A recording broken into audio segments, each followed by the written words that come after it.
Hello mga kalamay, Masaramon! Ito na naman tayo ngayon. Gagawa ulit tayo ngayon ng sweet dessert. Kaya nga sweet kasi sweet potato ang gagamitin natin. Yung sweet potato, sweet na, patatamisin pa natin lalo yan. Kaya sweet na sweet ang dessert. Ngayon, meron tayo dito naka-pre-cook na sweet potato.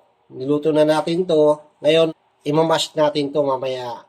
And then, andito yung ibang mga ingredients niyan. After nito mash, meron tayo dito Oreo. Ayan. Tapos yung condensed, lalagay natin sa sweet potato yan. Condensed milk, yung maliit lang na can. Then, caramel syrup. Yan. Tara na, mash na natin yan mga insan. Ganyan lang, mamash lang natin. Yan. Bali, tatlong klaseng variety ng sweet potato. Meron pa nga to yung parang ube. Yan lang, wala akong makita. Kaya ito lang, magkakaibang kulay, oh. Yeah, pero para-paras yan, sweet. Sweet na sweet. Ayan, mamash lang natin yan. Okay, lagay na natin yung condensed milk. Yan, 1 can, yung maliit na can. Okay na yan. Iyan. Then, lagay natin ng konting mga 3 tablespoon na caramel syrup. Yan. Patatamisin natin yan. Sweet potato na yan. Yeah, okay na siya. Yun, mix-mix lang natin.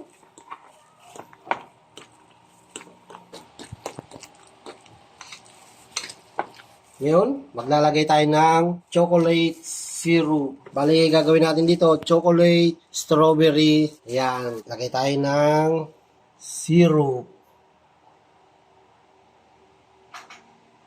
Yan. Tapos isa, dito, lagay tayo. Yan. Ito, strawberry. Yung maglalagay na tayo ng sweet potato. Yan, lalagay lang natin dyan.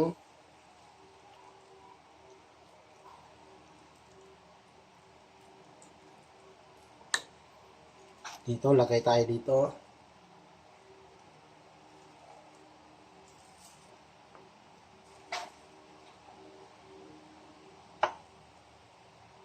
Ito yung strawberry, lalagyan natin sa ibabaw.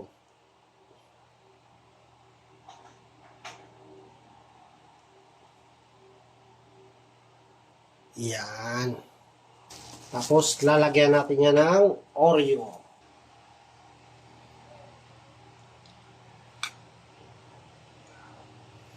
Two tablespoon.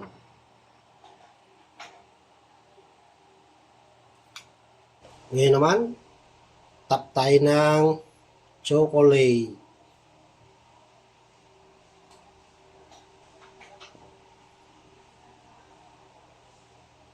Yan, lagyan natin ng Oreo. Tap natin Oreo. Mga 3 tablespoon. Yan, okay na. Ngayon, i-oven na natin yan.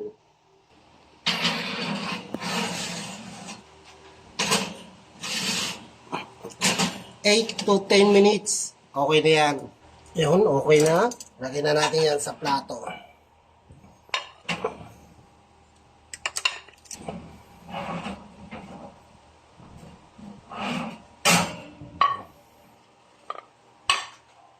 Yan.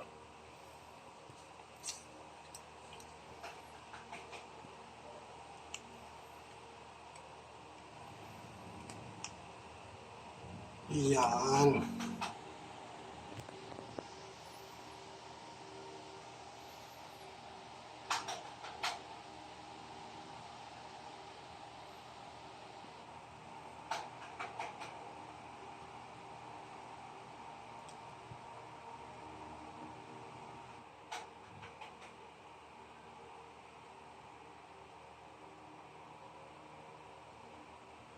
Ito na mga kalami, nagawa na natin yung sweet potato dessert. Ayan, mayroong chocolate flavor and then merong strawberry flavor. Ayan mga kalami, Masiramon sweet potato dessert. Yummy!